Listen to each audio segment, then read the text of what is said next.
faz parte do show. Faz parte do show. A gente pode pensar assim, por exemplo, essa abertura com o... desculpa. Como é que pode? Bom dia a todos e a todas. Bom dia aos internautas que estão nos assistindo. Com mais uma reflexão com Humberto de Campos, hoje falando sobre treino para a morte. Olha só. E aí nós tivemos a abertura no Evangelho segundo o Espiritismo, capítulo 17, Sede perfeitos, como o Pai Celestial é. Eu chamo isso de um comentário antes do jogo, né? Antes da coisa começar, antes da gente ver aqueles comentaristas que vai falar que o atleta tal faz assim, que a estatística dele é acolá, que ele faz assim, ele consegue fazer gol, né? É aquele cara que bate o escanteio e ainda corre para cabecear e fazer o gol, né? Assim, tem sempre esses caras, essas pessoas que nós temos. E o comentário que nós temos hoje desse texto é, por demais, importante para nós nesse sentido, porque nós vamos encontrar nesse texto que eu não ia ler, eu ia fazer tópicos, mas depois que eu comecei a ler, eu desisti. Eu tenho que ler, porque o texto está muito engraçado. Eu ri a noite toda, eu quase não dormi hoje. Aí fui inventar de tomar café de noite, pronto, imagina. Então foi difícil hoje. Mas aí eu comecei a rir, enquanto eu estava preparando o texto, eu estava rindo, porque o jeito que ele contou o negócio ficou tão engraçado que eu falei, cara, vale essa pena ler. E ao mesmo tempo eu fazia uma reflexão. Para quem estava aqui, nas duas últimas doutrinárias, que nós tivemos o Marcelo Martinho e o Isaac Farias, que fala justamente de alguns pontos importantes dentro desse contexto.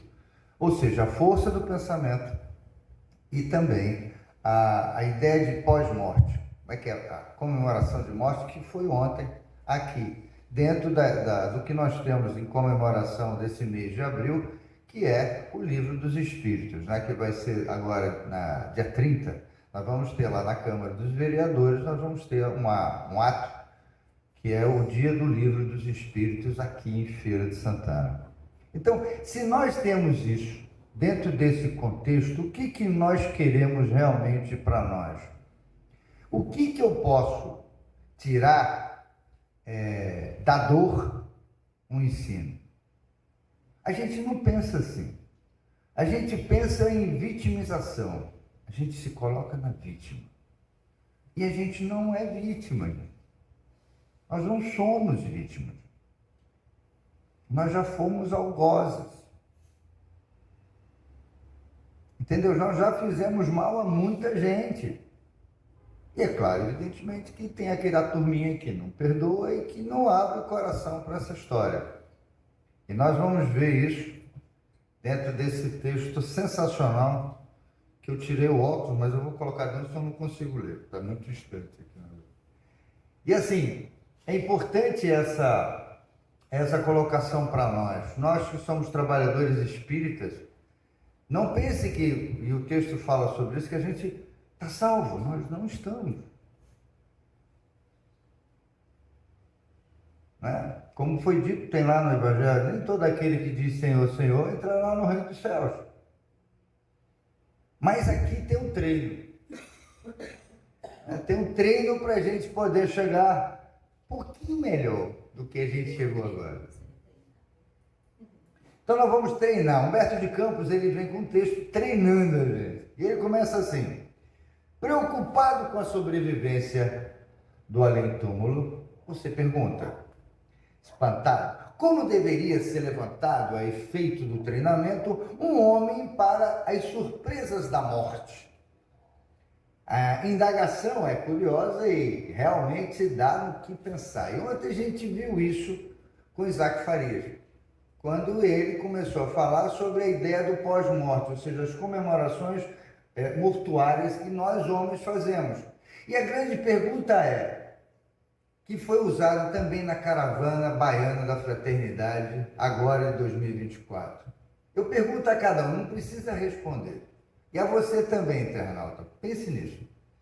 Se você fosse convidado agora por um espírito de escola que já está no plano superior, o anjo, como foi colocado, e que dissesse assim para você: vem comigo agora, nesse exato momento, o que você diria?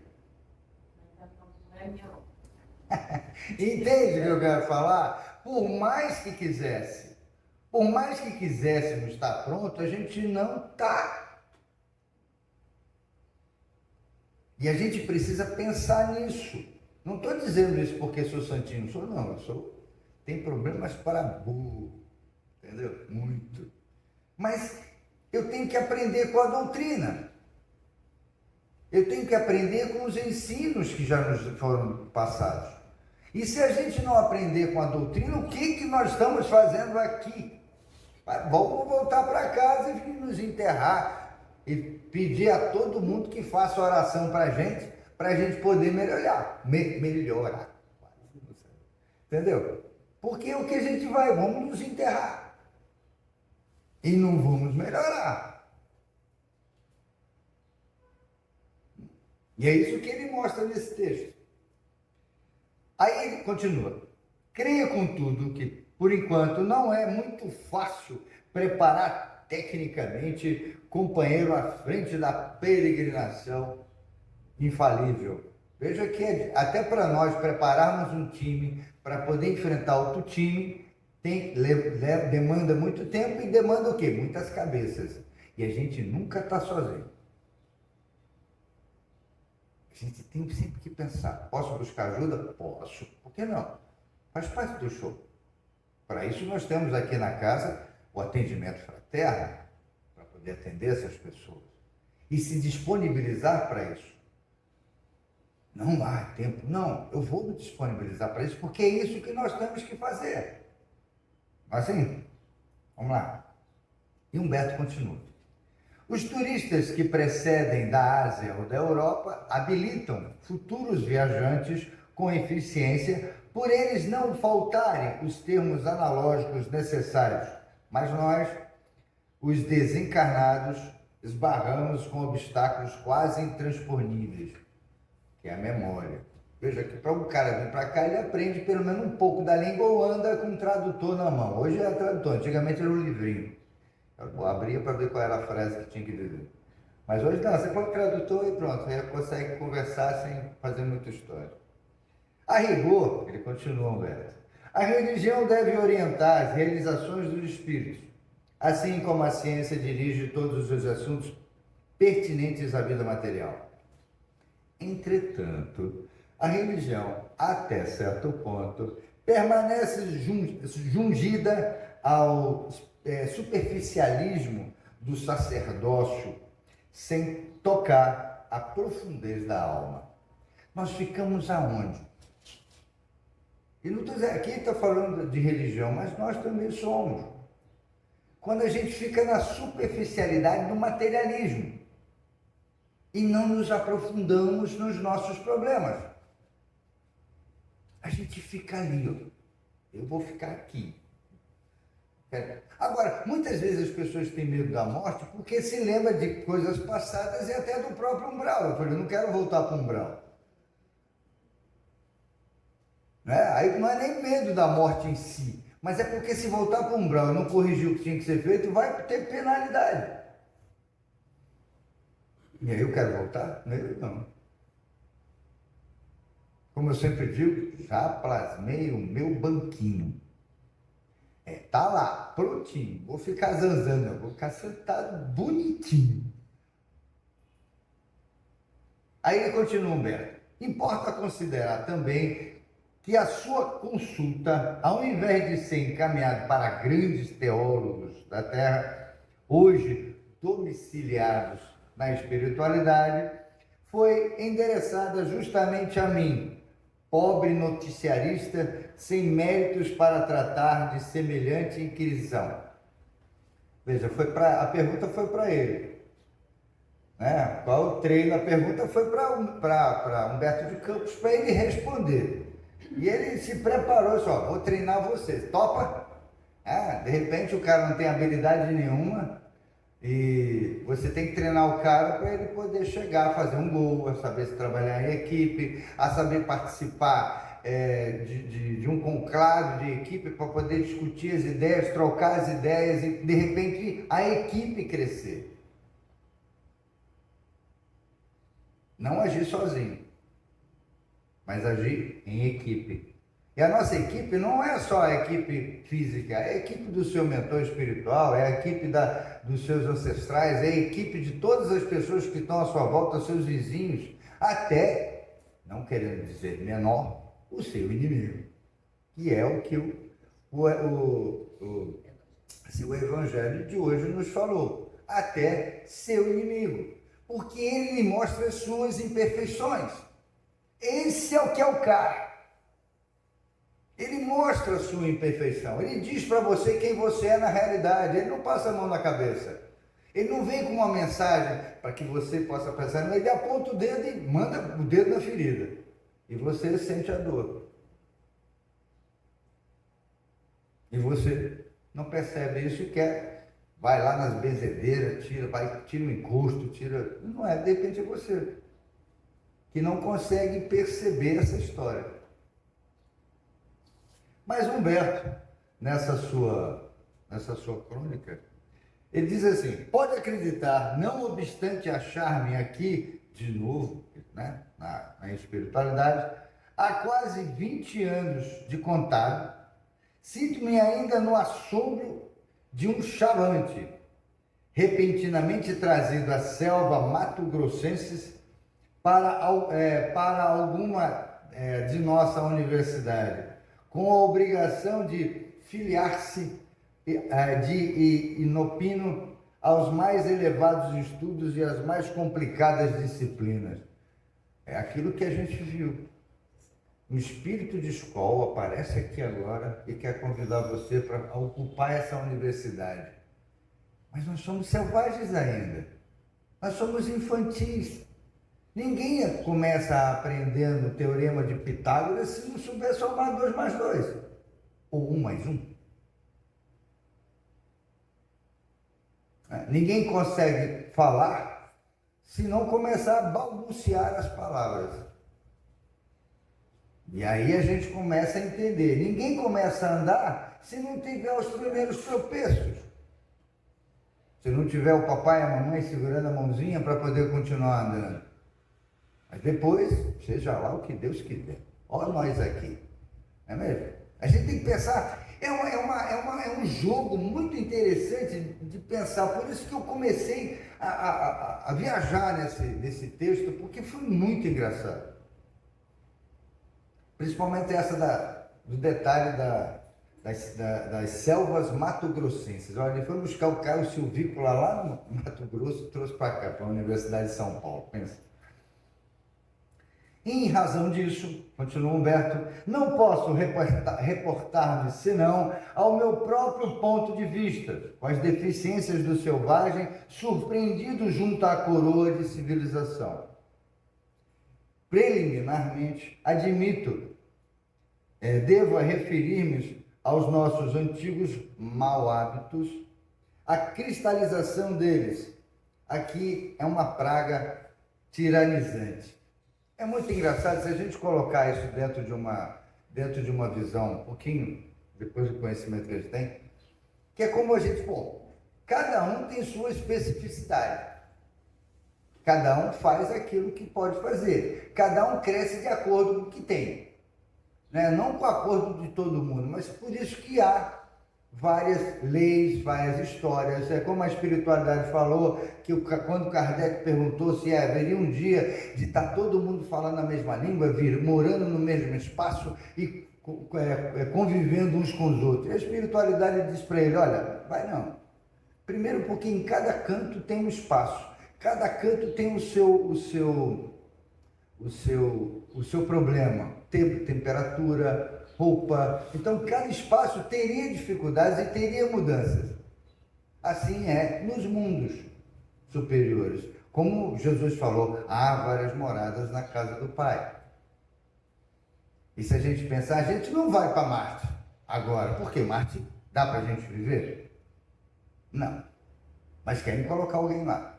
Júpiter, então, que é um planeta gasoso, daria para a gente viver lá? Mas segundo a nossa literatura, quem mora lá, quem falou sobre isso é Mozart. Entendeu? Tem lá até o desenho da casa do Mozart. Olha que bacana. Então, nós temos que entender, Jesus, para poder encarnar aqui, ele levou muito tempo para que ele pudesse se igualar em termos de energia, de perispírito, para poder encarnar. Veja a quantidade de tempo que ele levou. Então vamos lá. E aí ele começa assim, começa a renovação de seus costumes pelo prato de cada dia. A gente quando olha um prato de cada dia, quer botar aquele prato enorme, né? Mal dá para ver o outro do outro lado. Aí ele diz o seguinte, diminua gradativamente a volúpia de comer a carne dos animais. O cemitério na barriga é um tormento depois da grande transição. O lombo de porco ou o bife de vitela, temperados com sal e pimenta, não nos situam muito longe dos nossos antepassados, os tamoios e os caiapós, que se devoravam uns aos outros. A carne é a mesma. Isso aqui é só um exemplo dele, mas nós sabemos na história o que nós temos dos carnívoros, como é que é. E quando a gente vê isso, até hoje, quando a gente vê isso na natureza, a gente se contorce. A gente não acha legal. Não é? Na natureza nós temos o quê? O infanticídio. Não é? Qual é o infanticídio? O leão assume um novo posto, consegue tirar um leão que estava sob domínio, um harém, ele, para poder ter a prole dele, vai lá e mata todos os leões, os pequenininhos, os leõezinhos. Para poder ter a prole dele, a gente se contorce quando vê isso. Imagina no passado como é que era.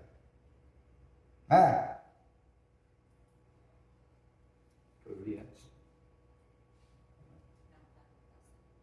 Tá certo? Sai daí. Aí ele continua, Humberto.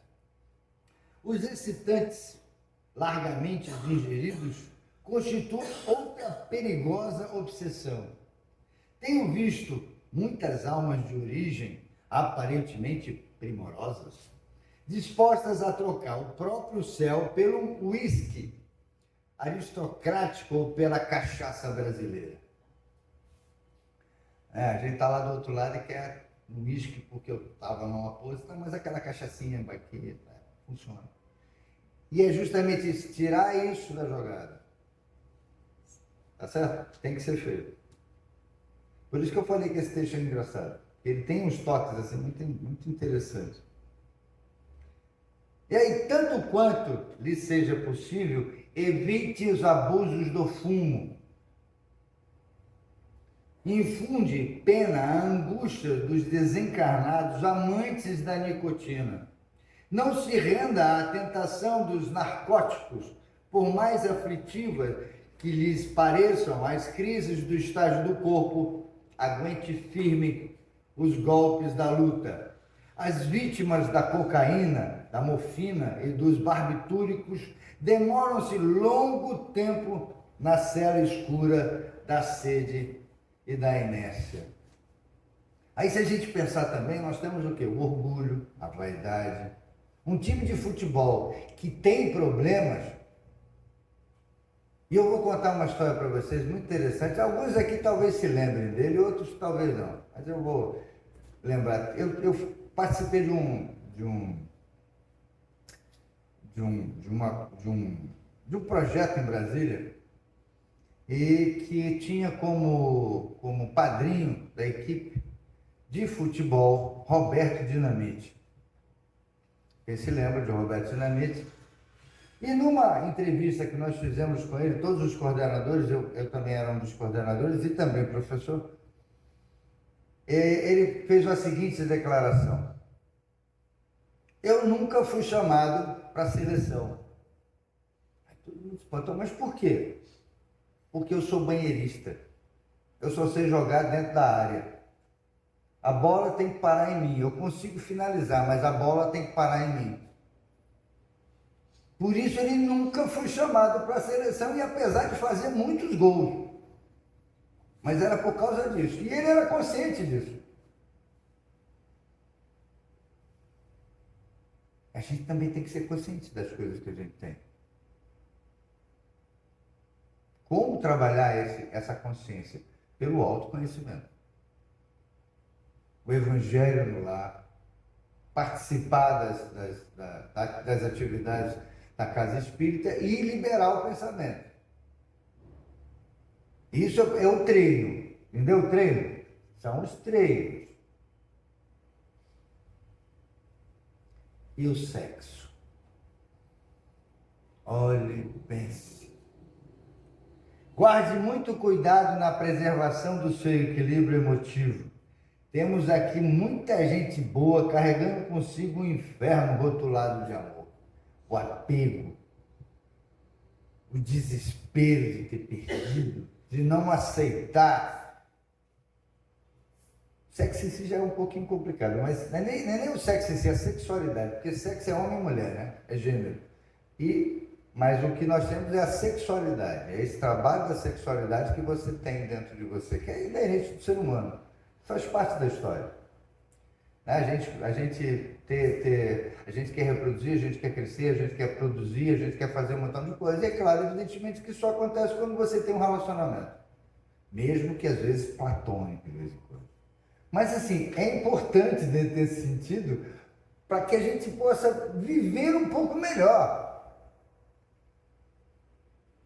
Eu devo treinar para trabalhar com uma equipe. E como eu posso usar aquilo que eu sei para ajudar essa equipe? Isso eu falei antes. E aí ele continua. Se você possui algum dinheiro ou detém alguma posse terrestre, não adie as doações, doa logo tudo, porque senão é encrenca. Caso esteja realmente inclinado a fazê-lo. Grandes nomes que admirávamos no mundo pela habilidade e poder com que concretizavam importantes negócios, aparecem junto de nós em muitas ocasiões à maneira de crianças, desesperadas por não mais conseguirem manobrar os seus talões de cheque.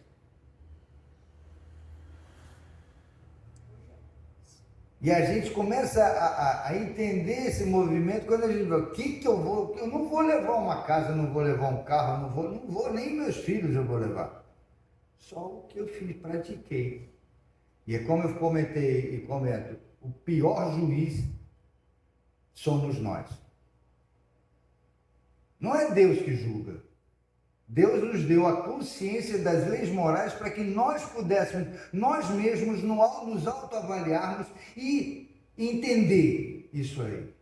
A gente não faz, a gente sofre, a gente se vitimiza e nos rotulamos. E criaram rótulos para nós. A ciência que eu digo. Os rótulos que nós temos. Mas por quê? A ciência está errada? Não. A ciência está certa. A gente aqui põe um tapa-olho e esquece da vida. Sabe o macaquinho? Olho, boca e ouvido? É isso que a gente tem. E aí ele continua. Em família, observe cautela com os testamentos. As doenças fulminatórias chegam de assalto e, se a sua papelada não estiver em ordem, você padecerá muitas humilhações através de tribunais e cartórios. Pense, se você não deixou nada preparado, não preparou nada, você lá do outro lado vai ser trabalhado, você vai ser crucificado pela própria família. E André Luiz nos traz isso.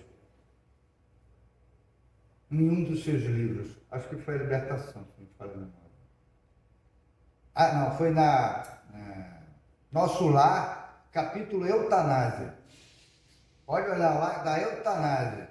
O que foi, o que aconteceu com esse espírito no livro Nosso Lar, capítulo Eutanásia.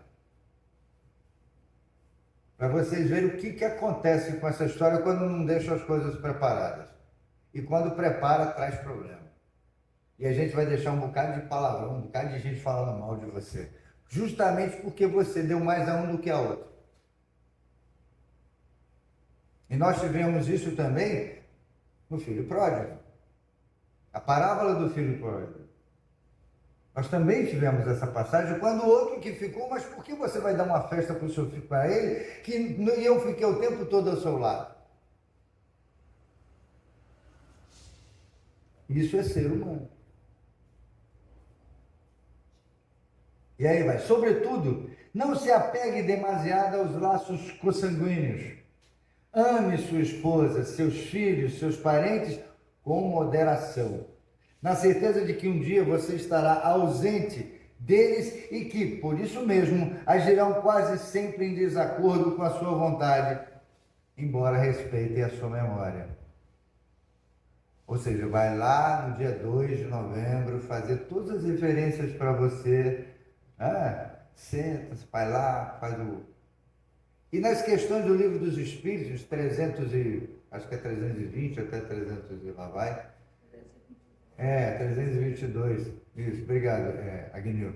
E as seguintes fala justamente sobre isso. Tanto os tribunais e cartórios, como ele falou, como também essa aqui. O respeito a você. Se você deixa muito, pai querido, se você não deixa nada, pai, você não fez nada, você não me deixou com nada, pai, agora eu estou aqui penando, não é assim? Isso é ser humano, ainda imperfeito.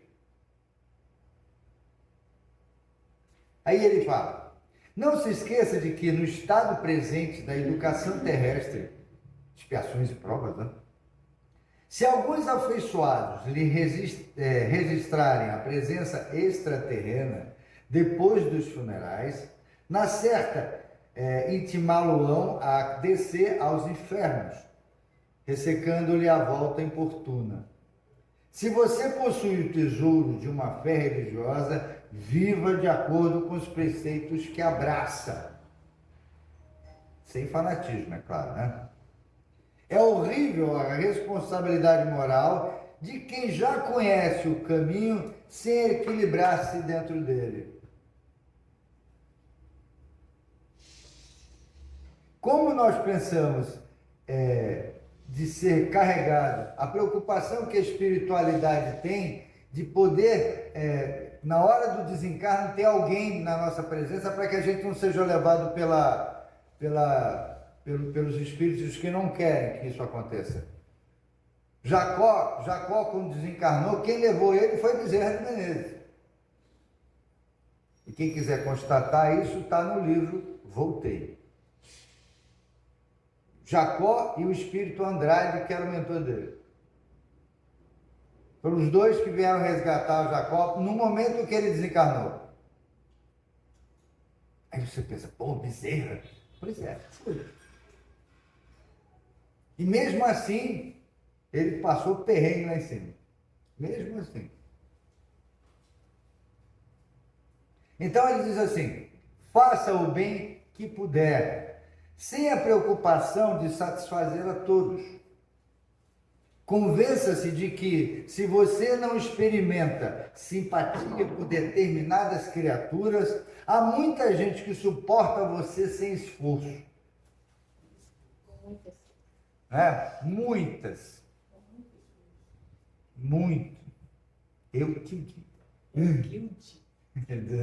Então a gente tem que pensar como é que nós fazemos. Se não podemos fazer, que tentamos fazer o melhor.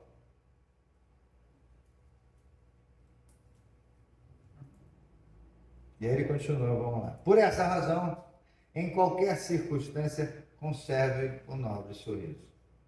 Se abra, mantenha o sorriso, mas um sorriso verdadeiro, não é aquele falso. Entendeu? Aí olha quando vira. Você entendeu? Isso é a prática. É manter o sorriso, o pensamento leve, o pensamento solto, o pensamento vivo, o pensamento cristão. Não importa qual é a sua religião, mas o pensamento num ser poderoso, altíssimo, e que está ao nosso lado o tempo todo, e nós precisamos de estar com ele porque ele quer que a gente fique com ele e não saiamos dele. Essa é a nossa vivência como cristãos. E mais ainda, nos deram mais uma chavinha dentro de um mói que a gente já tem. Somos espíritas. E o conhecimento da vida pós-morte, e a gente sabe que a vida continua. Esse é que é o nosso problema. Por isso que tem, a André relata a falha, né, de muitos médiuns espíritas que encarnaram e que voltaram com falhas. E com qual o sofrimento deles. Para quem assistiu Os Missionários do filme, só para dar uma historinha, mas o que aconteceu com um deles lá dentro? O tempo que levou lá nas catacumbas do umbral para poder ele voltar. E o Aniceto foi buscar. E esperou. Até ele se...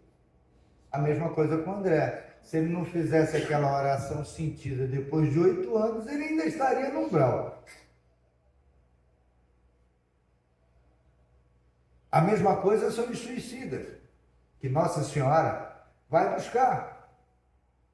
Basta ele ter um pequeno arrependimento, a caravana toda vai buscar ele. Basta um no Vale do Suicídio. Ele deu um pequeno lampejo, vai buscar. E a gente precisa ter esse lampejo o tempo todo, o dia todo, o tempo todo, para que a espiritualidade possa nos buscar. E se a gente não mantém um pensamento positivo, o pensamento do bem, quem vem buscar a gente? Entendeu o que eu quero falar? Quem vem nos buscar? E se a gente não mantém um pensamento livre, aberto, com vontade, com desejo, com alegria, quem vem buscar a gente?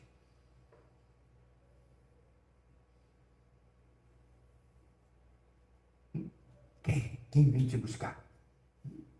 Vamos lá. Quanto ao mais, não se canse, nem indague em excesso, porque quanto mais tempo ou menos tempo, a morte lhe oferecerá o seu cartão de visita. Né? O novo empresário que vai chegar lá assim, tá aqui meu cartãozinho, quando você quiser é só me procurar que a gente faz o jogo. Impondo-lhe ao conhecimento tudo aquilo que, por agora, não lhe posso dizer. Nesse momento, Humberto fala, a morte vai te dar um cartão, mas eu não posso continuar falando porque tem certas coisas que nós ainda somos incapazes de entender, de compreender e de conviver com isso. Como é que nós viveríamos como a gente, se não soubéssemos somar 2 mais 2 e nos entregassem um cartão de visita com um teorema de Pitágoras? Ou calcular a hipotenusa do ângulo reto do triângulo. A hipotenusa de um triângulo. Então, é essa geometria, essa consciência que nós precisamos começar a buscar, a nos ligar, a nos sentir pertencentes a Deus, pertencentes ao amor, mesmo na dor. Porque é ela que nos ajuda a sermos melhores. Não, como eu disse, não pense que é o mentor que vai dizer assim na cara dura o que você é. Ele diz não. Quem diz é o seu obsessor. É aquela turminha que não quer que você faça luz. Como eu estava comentando com um amigo aqui do centro, podem prestar atenção, toda vez que você começa a fazer luz, o que acontece? Você leva uma rasteira grande. Você leva uma rasteira que é para ver se você continua na fé. Mas quem dá essa rasteira? Não é? E a gente precisa ter essa consciência de amor. Sem reclamação. Isso é um treinamento. Sem se apegar. Sem se achar que é melhor do que o outro. Todos nós somos iguais. Cada um com a sua especificidade. E para encerrar, o negócio é porque o texto é bom. Para encerrar, contar a história, a última historinha que a Kant conta, que a gente começa a perceber esse movimento do que é o silvícola, o ignorante e a ciência, né? Que é aquela historinha que eu sempre conto, que é do bate-papo com o comum na rua, isso numa cidade do interior da Paraíba, e ele começou a me chamar de doutor. Doutor, e aquilo ali ficou meio chato para mim. Aí eu disse para ele, cara, eu vou provar quem é doutor aqui dentro. Aí eu perguntei para ele, você sabe arar uma terra? Ele sei. Você sabe jogar a semente no lugar certo? Sei. Você sabe colocar isso, saber o tempo certo da colheita? Ele sei, sim, senhor. Mas o senhor é o doutor porque fez a universidade, mas você sabe depois guardar e deixar a colheita e vender depois? Sei, sim, senhor. Pois é, eu não sei. Quem é doutor agora? Pensem nisso. O amor tem que ser perfeito entre nós. Nós temos que compreender um ao outro, respeitar um ao outro. A civilização é pura ética. E nós não somos éticos. Nós queremos tomar o lugar do outro. Se ele tem um carro bonito, olha o carro bonito dele. Eu queria ter um desse. Olha a casa dele. Eu queria ter um desse. Olha o que ele tem de bonito. Eu queria um desse. Olha a mulher dele, como é bonita, se veste muito bem. Podia ser minha, né? Ou podia ser meu. Não é assim? Eu passei perrengues por isso. Foi loucura. Mas assim, é importante para nós hoje, como espíritas cristãos que somos, nos prepararmos para a nossa volta. E como nos preparamos? Humberto acabou de nos treinar e deixar aptos, assim como o Evangelho seja perfeito, como o Pai Celestial é. Na semana que vem, nós vamos ter a Caminho do Reino, quem vai nos trazer a Marilene Sampaio, que vai ser coordenada pela Neide Argolo. Eu peço a Deus Pai Todo-Poderoso, a Jesus, Mestre e Irmão Maior, todo o agradecimento por esse momento, em que fui apoiado por eles em cada uma das minhas palavras. Agradeço a presença de todos e vocês terem ouvido até esse momento. E você, internauta, continua com a gente, dá seu like se gostou da história. E treine. Paz e luz.